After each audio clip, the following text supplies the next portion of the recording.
there, welcome to On the Beat, the podcast that uncovers full frontal male nudity in cinema. My name is Laura, and I am here with my castaway, Ryan. Life is hell. What is the true meaning of life? What a fucking waste of time it is. Well, it's just basically What, life? kind of. Boo. At least like what modern society is deemed as like your life. You know what I mean? Like Well, what your life should entail. Seems like a really great movie for your state of mind because we're talking about the 2024 thriller Eden, directed by Ron Howard, with a hot cast.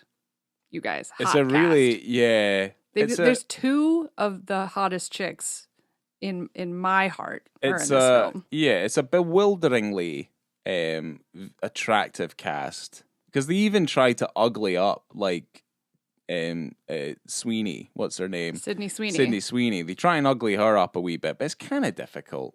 It's kind of difficult to do that with her. So we've got Jude Law, Vanessa Kirby, Daniel Bruhl, Sydney Sweeney, and Ana de Armas in this movie. So that's the thing. I knew nothing of, like, the cast other than it was Jude Law. And everybody else was just kind of a nice little add-on.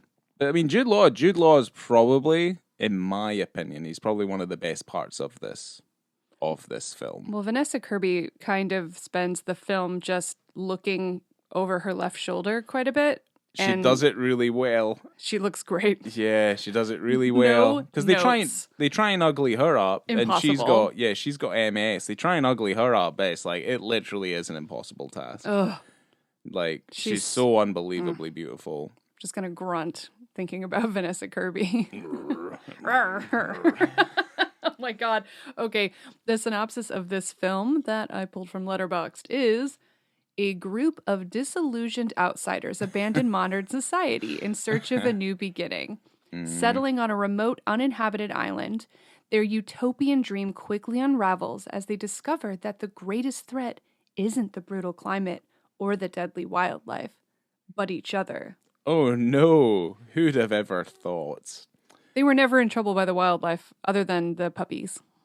Yeah, but even then, I'm like, there's so many things on the Galapagos Islands. Not enough snakes. That can kill you. Yeah, there should have been more snakes in the film. There should have been more snakes. There should have been more bugs. Like, there should have just been more things that were ever present. I felt like it was... Once they start focusing on like the human element and how destructive that is in this utopian place that they've created, then you're just kind of like, all right, here we go. The tagline of this film, by the way, before you jump straight into Ron Howard, is inspired by the accounts of those who survived. I didn't know if I liked that. I kind of hated it, to be honest. That tagline? Yeah, a little bit. I didn't write it, so. I know you didn't. I mean, if you did, we'd be having a conversation. But my tagline would have been, "Who stole my teeth?" Or something like that. Look out, there's a teeth thief on the island. Or no, who stole my beans? There you go. Okay, tell me about Ron Howard, because then that will make more sense for anyone who hasn't watched the movie, which they should. Yeah, should they? We'll see. We'll find out. It's beautiful to look at.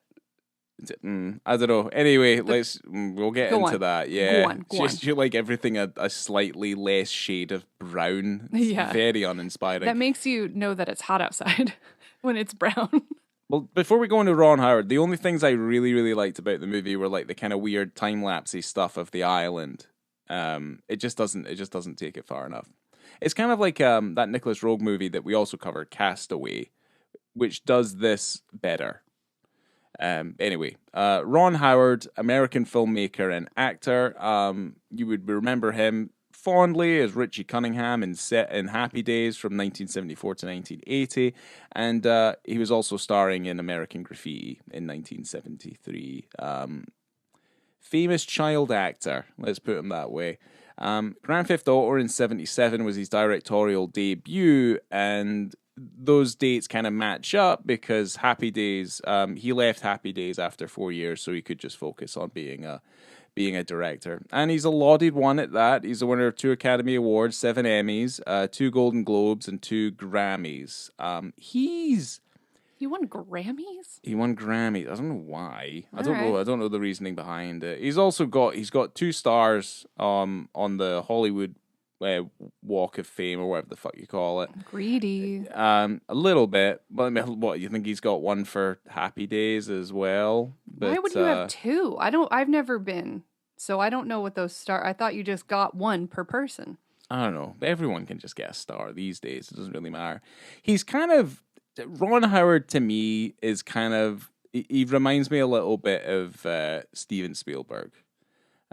Just with some of the things that he's made, and just kind of stylistically as well, it seems very kind of similar. But like a handful of things, like if you've not seen any of these films, you probably should, because some of them are pretty good, and they're recognizable. I mean, we have like Willow in '88, Cocoon '85, Splash in '84. Like if you've not seen any of these, I mean, we were talking about Cocoon the other day, and like how long it's been since I've seen that movie. Backdraft he did in '91. That's where the fire growls at you. I swear I saw something on the internet recently, and it was talking about, the forgotten movie Backdraft. I said, who forgot that? No one forgot it. We watched that recently. It's got Kurt Russell in it. And like the thing is, it came out in '91, and let's really think about like the '90s as like a film decade. A lot of good shit came out in the '90s. Like a lot of good shit came out in the '90s. So Backdraft kind of went into theaters and then it came right back out again. I mean, that was it. Like it did its run. It was fine. It's one of those. We have Far and Away in '92. One of my personal favorites, Apollo 13. It's such a schmaltzy space exploration thing about the true story of the crew of Apollo 13 that was out in 1995. I showed you Apollo 13 after we watched First Man, and I was like, let's watch a good space movie. Ransom in '96, Beautiful Mind in 2001, Cinderella Man 2005, obviously the Russell Crowe period. Da Vinci Code, which we've all seen and probably disliked quite heavily, in 2006. A personal favourite of ours is Frost Nixon in 2008. I love Frost Nixon. I liked Rush that came out in 2013. It's no Frost Nixon, guys. It's not, but that I can see is like there's a genuine stylistic shift in the way that he films things. I bet that's how he met Daniel Bruhl. Probably because Daniel Bruhl's he's in quite a few of Ron Howard's things. Oh, sorry. But yeah, Solo, the Star Wars story from 2018. I've not seen that yet. I liked that. Yeah, it seems like it might be fine. But you know what? We've kind of just figured out that Star Wars was always kind of bad. Falsehood. But that new Star Wars movie that's coming out looks good. The Mandalorian movie. I'm excited. Go on. We'll see. And I didn't realize this. He did the Jim Carrey How the Grinch Stole Christmas in 2000. I kind of dropped her out, but he's made so many other films. Just they're the ones that kind of stand out to me. I never knew he made that. So yeah, that's a weird movie where I think there's a generation that's just below us. What are they? What's the generation? Though, because we're millennials, and then what are they? Gen Z. They're really into Shrek, and they're super into, and maybe they're the ones that are Zennials or something. I don't know what they're called. But anyway. Yeah, they're into green characters. Because we kind of edged out of it in the 2000s. And How the Grinch Stole Christmas. And they hold them so close to their hearts. They do. And I don't care for Shrek. I like that first movie.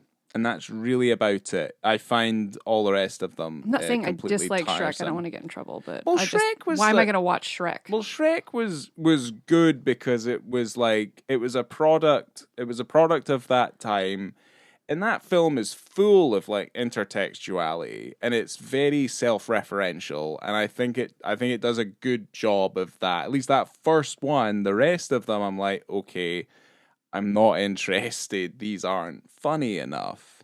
And yeah, we see it. You see it with like videos on the internet. People dressing up as the Grinch to like terrify their children at Christmas time. I like that though. That stuff some of those videos are unbelievably brutal. There's something really nice and heartwarming about people frightening their children and traumatizing them for life. Well, it was something that our parents did to us, and I feel like it's just something that we've just continued to harbor. Yeah, it's You know, wonderful. yeah. The Grammys that Ron Howard has won is for the Beatles' 8 Days a Week documentary and one documentary called Music by John Williams. Oh, interesting. See, like Ron Howard's kind of he also I didn't say this and I should. He also narrated Arrested Development. Well, yeah. And it was 2003 to 2006 when it was on Fox, and then I had the pretty horrible Netflix years in 2013 to 2019. But yeah, Ron Howard, he does remind me of like a Steven Spielberg, kind of like in that classical sense, and Just 'cause really he's been working for so long. such a long time, like 60 years. Yeah. It's crazy. But yeah, like there's some good stuff in there. Of course. There's some excellent stuff He in there. makes some popcorn movies. He did. He made films you would go see in the cinema. Like kind of basic bitch movies. You know what I mean? Like kind of basic. Okay, I still am going to disagree because Frost Nixon's on that list, all right? It's But still relatively this is quite not- basic. It's no JFK. This is a movie I would have really wanted to see in the cinema, and I was excited about this because I heard that I think it premiered at TIFF, and it'd been on my list for ages, and then it just came and went, and I never got to see it in the cinema, and then it's on freaking Netflix, which is a bummer. I wanted to see this big. Too many hot people to leave it on just a TV. But here we are. Here we are. To me, it feels incredibly underwhelming, and I think it does the subject matter a bit of a disservice. Well, why don't you leave your reviews for the end, all right, mister? Because I've got to tell you some facts first. This whole thing is a review. That's true. So this film is based, as you might have known, because I said it already, based on a true story of European settlers who attempt to start a life on an isolated island in the Galapagos before World War II. So this is a post-World War I situation, and most of them are German. Yeah, I think that's a Leaving lot. Germany. Well, that's a lot of their motivations to leave Germany is they can Yes. see what's happening in Germany that obviously leads towards the beginning of the Second World War. And obviously what was happening in Europe at the time. So yeah, you can see where that, because it's set in 1929, I think is how it begins. And so especially the characters of Ritter and Heinz, they were both in the war. Jude Law's character, Ritter, suffered from nerve damage and PTSD after fighting in World War I. And so his kind of main thing was building what he considered a utopia on the island. And he just spent his days writing his ideas for a new world order, essentially. One without, pain and death and suffering. Yeah, because I'd still think, like, to this day, in terms of, like, the horrors of war and, like, the ultimate horrors of war, the Great War is probably the worst, like, easily. Because of how senseless it was. Like, how unbelievably senseless all the killing was. I mean, you can say that about violence. I think the thing is that with the Great War, there's one little catalyst and then it just kind of blows out of control. And that's kind of how that is. And you do think about like how the First World War starts and you're like, how the fuck did it escalate to such a degree? And that's why they call it the Great War. It's basically, it's the war other wars are compared to. So. Yeah, this was a really good one to follow up The Night Porter with. Just more fucking misery. More war. Yeah, more misery, more unfortunately kind of in your contextual references to our current times. Like it's just it's just like super rough. But I do like the character of Ritter. And he is based obviously on a real person, and he did finish this memoir. And And obviously he was mad. Like he was made mad. Oh yeah.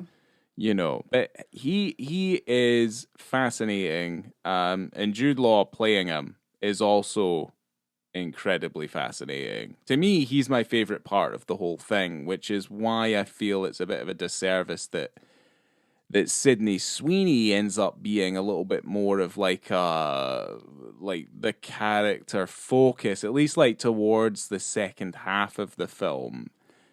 And I think my review for it was just kind of like, you know what really bothers me about this story is that it's super fucking interesting. Everybody's interesting in it and they're all really playing their part, and I'm just like, why did Ron Howard do this? Why did he do this as in the casting? Well, why is he the one telling this particular story? Like if imagine if Werner Herzog directed this.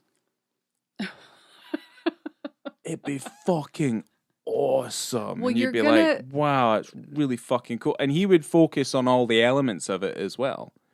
You know, it would feel a little bit like Fitzcarraldo in that sense, you know? And it would be so fucking dark. It would be a lot darker. So, this might help inform a lot of things. The story was written by Ron Howard and Noah Pink. He wrote the screenplay for Tetris. Do you remember that movie? It came back in 2023. Yeah. The kind of, yeah. Because he'd heard about the story. story. Same guy who directed Stan and Ollie and Filth is the guy who did that. I can't remember the name off the top of my head. But he did? Mm-hmm. Yeah, he did. He wrote the screenplay? No, because the same director who did Tetris did Filth and Stan and Ollie. Right, I'm talking about the screenwriter. I know you are. That's why I was talking about the director. But anyway, carry on. Not related. Okay. Daisy Edgar Jones was originally set to play Sydney Sweeney's part, and Alicia Vikander was cast in Vanessa Kirby's role originally. Daisy Edgar Jones had to leave because of the SAG-AFTRA strike. Oh, and then Twisters had to resume shooting. So she had to go back and do Twisters rather than do this. Ooh, okay. And then we got Sydney Sweeney. Yeah. Well, she's no bad. But she's just like, some of the stuff I don't know. Sydney Sweeney has not pulled me in yet. She really hasn't. The accents are pretty amusing. And I don't want to say she's the weakest part, because that's not necessarily true. Because when you have Ana de Armas there, she's just so strikingly different. But I think that really lends to her character anyway, so that works. And the thing is, she's using her actual accent. The thing I have with like the accents, and if you're gonna do accents in general, is I find it weird that they're putting on the accent of what their dialect would dictate their accent to be, yet they're speaking English. So I always have kind of issues with stuff like, because it feels to me like it's kind of like it's the stereotypical. That's just how things are done. You know, you're either gonna. Okay. I'm not saying it's the right way. Yeah, but they should just do perfect English, and it would just cover every single base, and then that's it. You don't have to, or you either do perfect English. But what's perfect English? Is it which? It's like RP. It's like RP. You don't pretend. It's like here's the thing. If it's German and stuff, it's like, okay, that makes sense. If it's English people putting on German accents speaking English, that's kind of like, okay, because you wouldn't do the same thing for, say, I don't know, if it was like Eastern based. You wouldn't do that for the Japanese, where you're pretending to speak like a Japanese person, but you're speaking English and playing someone who's Japanese. It doesn't make any sense. So it's kind of like these different bordering layers of racism that we'll tolerate and we won't tolerate. That's what I'm kind of getting at. Yeah, I don't disagree with you. It's just how it's been done, and no one's gonna. Yeah, it's dumb. Yeah, it's movie accents. Yeah, which is why it kind of harkens into the Ron Howard as like the classical film director who's lived for so long and done so much. Like it makes sense. It makes an awful lot of sense. Well, the film was shot in Queensland, Australia, and Ron Howard spent weeks traveling around the Galapagos for research, and he actually went to where the story took place, so where they lived. And he said, you look at the cave and you can't imagine that anyone endured this, but it happened. I mean, Sydney Sweeney's character, like the person she's based on, Margaret, lived there until she died. She lived there her whole life. She was in her 90s. She lived on that island. Her children... I thought she left the island and lived somewhere else. She left a couple of times, like, to visit home. Okay. But she lived and died on that island. Oh, her children were raised on that island, and her children built a kind of little hotel B&B thing on the island that they still run to this day. Yeah. But the thing is, obviously, like, those islands just became far more modernized and civilized as you know, obviously human, like, you know, human intervention prevailed. I mean, it's just kind of one of those things. But yeah, I mean, the idea of living on the island and building everything from scratch and you're the only people living there, I think that, yeah, it's horrific. Absolutely horrific. All the sets were built on location, and there was a small team who shot in the Galapagos, and the production team had to scout locations for poisonous snakes and found them every day in each of the locations, and all the actors are barefoot running around. There's no snakes in the movie. No, I don't remember there being a single snake. Not a single snake. They had them, snakes abound. Well, and they shot so many. It's like you're in the Galapagos, so that's like true too. Well, it's also one of the most unforgiving places on the planet, the Galapagos Islands. It's also surrounded by incredibly dangerous waters as well. So it's like, and also the Galapagos Islands are known for their lizards, which you only really see a handful of. I wanted someone like, I don't know, like Sydney Sweeney to wake up and she's covered in lizards. That'd be crazy. Just bugs. And there wasn't even really any bugs either. Like, and the thing is that I think the job does an adequate attempt of, you know, trying to characterize this place where this man is basically generating so much creative thought. You know, obviously it's fueled by his insanity, but at the same time, like, you know, what he's surrounded by is something that's relatively quite inhospitable. But it generates so much calming energy to him, so he's able to kind of write his thoughts and have his breakthroughs and stuff like that.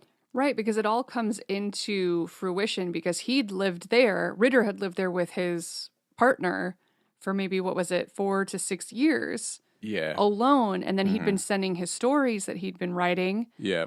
And accounts of living on the island back home. And they got published and they became so popular that it spurred this inspiration in these other people to like, yeah, we have to get out of here too. We need to have utopia. Yeah. So that's when these other people start infiltrating their lives.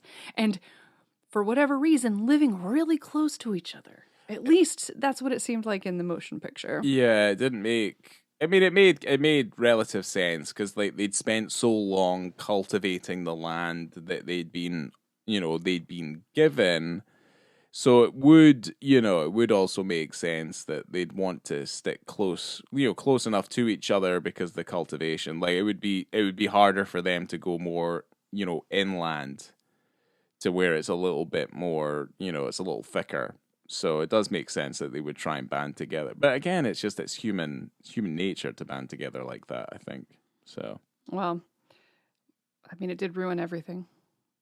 But in preparation to live on an island without dentists, the actual Ritter had all of his teeth removed and then wore a pair of like stainless steel dentures. Yeah. So when you are watching the movie, you're like, oh, he's all gummy. He will just put in his teeth. I mean... It's such a freaking hilarious real life fact that occurred that this dude's just like, I'm gonna get all my teeth taken out because they won't have any dentists. Like, that's wild. That's step one wild stuff. Yeah, I mean, but the thing is like he removes the potential for him to say get an infection and then you know introduce things like sepsis or whatever into his life. You know, where he might not be able to survive it if, say, he was on like the mainland. So, you know, it does make an awful lot of sense. He's committed. Yeah, I mean, he knew what he was in for, and he committed 100% to the cause. You know, Like, no fucking joke. But yeah, I mean, the thing is, Vanessa Kirby's character's there, his partner, she's suffering from MS. But what he's figuring out is that there's some kind of like uninhibited like healing factor that's, making its way through to her. But I think it's mostly due to the fact that like their lifestyle has completely changed. They're nowhere near industry. There's no industrialization on the island, so for their symptoms to obviously improve, that makes an awful lot of sense. Oh yeah, it's warmer, cleaner. Yeah, climate's better. They're being vegetarian lifestyle, like they're being active. Yeah, it makes sense for her to feel better. Yeah, especially considering the fact that when she moved back to Germany, she died of MS. It killed her. Yeah. So. Yeah, it does. So yeah, it's there's a lot of interesting kind of factors to this island living. Well, part of this island living would have Ritter, typically the actual Ritter, living naked because he lived out on an isolated island. Mm-hmm. So we only have maybe one scene of him actually naked in the film. And this comes in about 22 minutes and 10 seconds into the film. And it occurs just after Ana de Armas's character, the Baroness, arrives on the island. And she has a wicked cool threesome in the sea before meeting up with Ritter. It's very fun. Highly recommend. Yeah. If I had that opportunity, I would have taken it as well. Because it's Ana de Armas. Oh, I thought he's getting banged by a couple of guys in the water. I'm like, okay. But Ana de Armas, you're not going to pass that up. No, just pass her around. Just give her a wee pass round. I'm just saying, if it was consensual, I would absolutely say yes, ma'am. That's fine. Let's do this. Yeah. So she eventually meets up with Ritter because he is the famous one, and she's basically carried on the shoulders of her lovers. Yeah. And she asks to meet him, and he walks out nude. As is your wont. Brass. Yeah. But the thing is like, because he doesn't do it for basically the rest of the film, like it's only this one scene, this isolated incident, it's kind of like, it's kind of like a weird, it reads more like a weird kind of power move on like that couple's part. I fully agree, because if it was more casual, if he was just being himself, he would have been nude when the Hines family showed up. Yeah, but because it doesn't happen that way, because you can still do that and be discreet about it. It'd be like, oh, you're nude, as in like, and it would probably fall into kind of, weird Austin Powers territory, as well, like where you're trying to kind of hide his junk. But it would have, maybe it would have made that scene a little bit more impactful. And it would have definitely changed the tone of the scene if it was happening a little bit more regularly. So, it's kind of weird. Certainly the way he walks out, he's a kind of John Wayne-ish, and he's just kind of got like his dick out, and you're like, huh, all right, that's a choice. It is a fantastic choice. Also, there's a shot, and I'm what am I trying to say?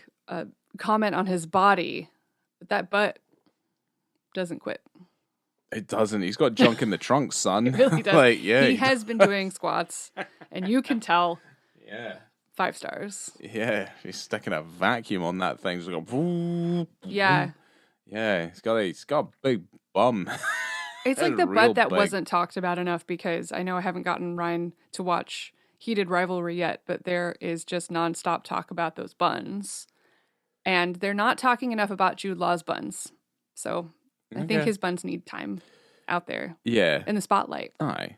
Who knows? This film might become a cult sensation. I doubt it. Highly unlikely. But yeah. Well, regarding specifically the male nudity in the film, Ron Howard said that it was in the script and the people depicted in the film were self-proclaimed nudists. And he wanted to add some nudity into the film because he couldn't film the entire thing with everyone nude the whole time, unfortunately. And when he was discussing the role with Jude Law, he asked if he'd ever been naked on stage, to which he replied, "Oh yeah, many times." And in Ron's experience, once an actor's been nude on a theater stage with a live audience, they're typically pretty comfortable being on screen. Okay. And Jude Law had said, "For me, the challenge was trying to find movement in his rigidity. He didn't want to be moved or bent, and that was the challenge for me, and the nudity." And he also said that this role probably required a little bit more audacity than his co-stars, but that also that they all had to be audacious. Right. Okay. I see. Those are my quotes. Like big personalities. Big bold. He's Be bold, be nude. Yeah, he's still the most interesting one out of the bunch. Well, yeah, he is. I mean, just his character is what brings everybody to the island. He's Yeah. like the godfather of Floriana. He is what brings everyone there, and they all want to see him. They want to bask in his ideals and what he's trying to build there. Like, they just want a piece of what he's made. Yeah. And unfortunately, he's made exactly what he wants, and he doesn't want anything else. And these people literally just ruin everything. He's not there to share. No. Let's put it that way. He doesn't He want went to share. really far. He should have just kept it to himself, He should have. you know? He definitely should have. It's interesting because this movie depicts theories on what happened to the people in the island. Spoilers, people die. Yeah. But those are unsolved. And at this point, you're never going to find out what happened. So no one truly No. knows what happened to the Baroness and her lover. So what's depicted in the film is what they imagine probably happened. Right. And they're not exactly sure what happened to Ritter. They say he got food poisoning. Maybe. Maybe he was poisoned. You don't know. I mean, that's how it is depicted in the film. Yeah. When Dora left the island after Ritter's death, she wrote a book about her time there. And then she had that counteracted because Margaret wrote a book countering the claims that were made in Dora's book. So, you know, you don't know what actually happened because there were, kind of hurling accusations back and forth. But you don't know. You're just out there alone. Anything could have happened. Yeah. But it's like because the way the film does it that way, like it puts itself in a position, like it puts in a position and you're like, Well, yeah, okay. It's inspired by a story. Yeah. So you can take your narrative liberties as you may. And that is murder. To me personally, in terms of like how the story is, I think the Baroness and stuff like that eventually kind of just succumbed to just living on the island. And they just had to be disposed of. And they decided to kind of keep it a secret from everybody. And I think that was just it. Well, natural causes? I think so. Seems Or something weird that got they them. wouldn't just say that. Yeah, but then it's kind of just like, but then they decide they're going to hide the bodies or do whatever. Like, I think it's very kind of the what happens in the film is kind of like the murder and stuff. I'm like, yeah, okay. I'm like, it's fine for a Ron Howard movie, but I'm just like, I'm sure there's a slightly more interesting take on this. I don't know. I think if you're going to take what happened, this is probably the most interesting route. It's intrigue. It's thrilling. You've got sex and you've got guns and it's hot and sweaty and, she's porking all the time in that tent down there. You're such a Hollywooder. Mm. Yeah. I like movies. I know you do. And this is a movie. Mm-hmm. Yeah. So It was a movie with a $55 million budget. and a box office take home of $2.5 million. Oh dear, that's kind of It would have gotten my stinky. shekels if they would have come to the cinema. I would love to have watched this. We're in a funny time with movies at the moment. It's kind of weird. A lot of the things happening. There's a lot of weird things happening with You know, you film think now. about weird movies out there that get put into the cinema. You know, like I didn't see it in the cinema, but I missed it. But something like Sasquatch Sunset, right? Where you got all these people dressed up like Sasquatch, and there's not a single actual English word in the whole film. They're peeing in the streets and stuff. Yeah. And that got a theatrical release here, but not this movie. I mean, there's tons of films you see at the film festival that make you like cry, and you'll never see them again. Like that's just the unfortunate thing about it all is that it's just We can't like, see them all, huh? No, you'll never see them all. There's more being made, and the ones you see in the cinema don't necessarily mean that they're the best. They're the ones most likely to succeed, or at least the numbers that have been put in front of them are more likely to succeed or have the promise of being successful. There's just something weird here with such a stacked cast, and you've got Ron Howard as the director, and it's got a lot of money behind it, and it had a lot of traction going into festival season, and then it just pooped out. But it's kind of just Eden's a bit middle of the road to me, at least. Like I'm pretty sure there's other people out there who are just like, well, that's what that was. You just always know, and I believe this is a fact. It's a fact in my heart that if you see a motion picture in the cinema, you're gonna like it more. You're gonna give it more. Yeah, you are gonna give it more because it has everything.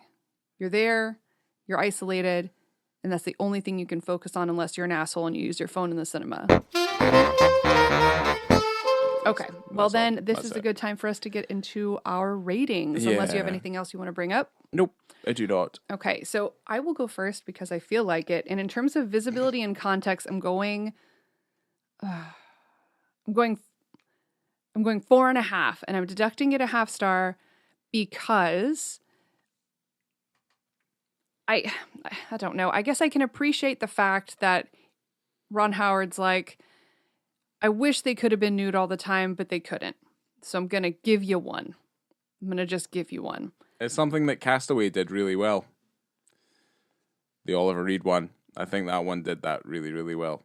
I just went Tom Hanks. I was like, wait, what?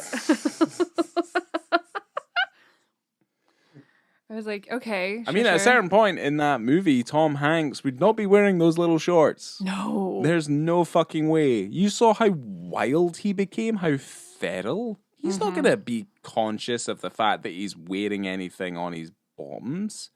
No fucking way. Like, if he goes back to America and, like, he meets a woman, because remember, he meets that woman for the FedEx package. Right. And he's like, he's on the crossroads, whatever, right? And she's going to take off his little man shorts, and you're just going to see just a fucking, like, a white light. The palest of, like, who's fucking that? Like, who's going to even look at that? It's just kind of like, oh my God, like, everything is bleached in his undercarriage. Like, those butt cheeks are incredibly bleached. Everything else is fucking brown to the point of being black. Like, it's, it's weird. No, he would have been nude. He would have easily. And I can understand wearing clothes, obviously, sometimes because you've got bugs and it is sunny and you are going to get in trouble if you're exposed all the time. Yeah. But if you're in the house and you're just writing your book, balls out, baby. Yeah. So I do think that there could have been a lot more of him nude. Maybe, we were meant to think he was nude when he was sitting down writing and stuff because he was typically topless, and that's fine. I'll accept that. But could have had a bit more. I think Jude Law would have been cool with it. But I do appreciate that it was least in there for that one bit. And it is a full frontal wide shot. Like, that man is naked. Yeah, you get a couple shots from the front, and you get a few from the back. It's not shy. No. But the issue I have, like, and it's kind of, I give the scene a 4, but I dock it even more for just the context because of the fact that it stands out so much, and it's standalone, so the tone and the meaning behind it is kind of skewed from, I would say, like the original source material. So you're kind of just like, why does he only do it? Like, why is he doing it as opposed to it would make sense if he did it all the time? You know, it's to me, it's kind of weird. And you know what? And you do make a good point, because I do think that he knew that the Baroness was showing up because they were making so much noise. Yes. And you could tell. So it's not as though he didn't know she was coming and then she just showed up, right? And it's the same thing with Hines and Margaret, because he knew they showed up and it was loud. Yeah. So like, if he wanted to throw that power play out there, he would have started from the beginning with the original people that showed up.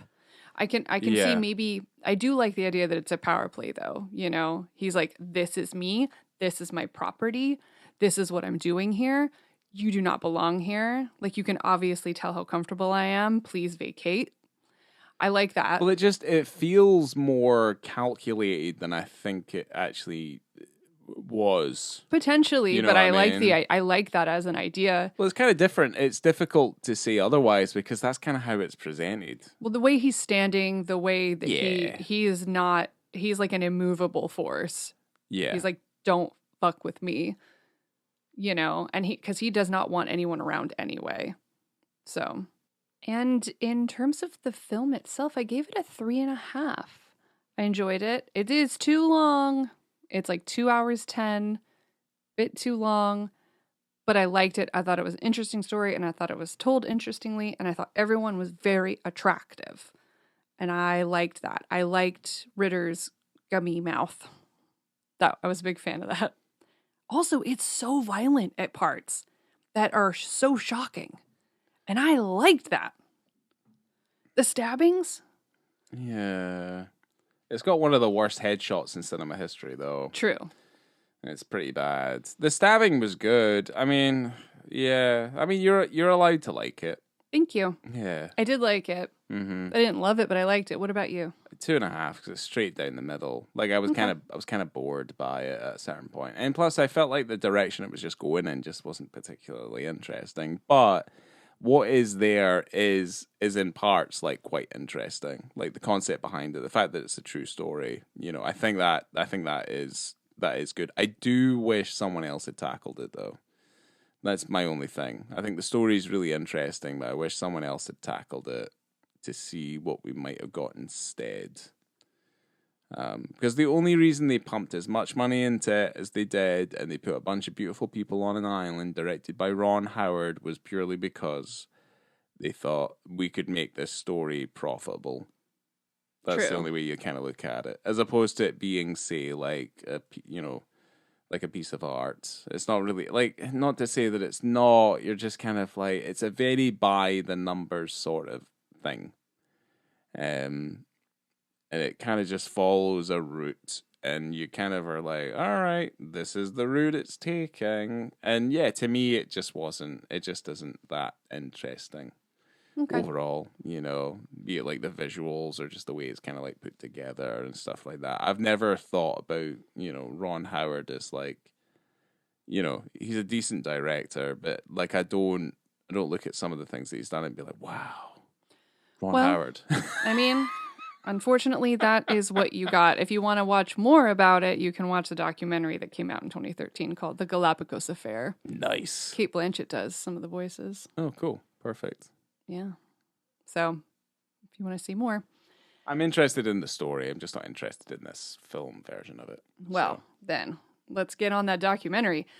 Thank you for being here. Thanks for joining us in another wartime-ish type of movie. Yeah. Make sure to find us on Letterboxd and Instagram at On The Beat, BiTTE. And yeah, we will see you next time. You can rate us also, but make sure it's good because that's nice. It's good to be nice. We live in a negative time. We should be more positive with each other. Yes. Yeah. Coming to you from Floriana, I have been Laura. Ryan. We will see you on the island or something. I don't know. I guess, yeah. Shut it off.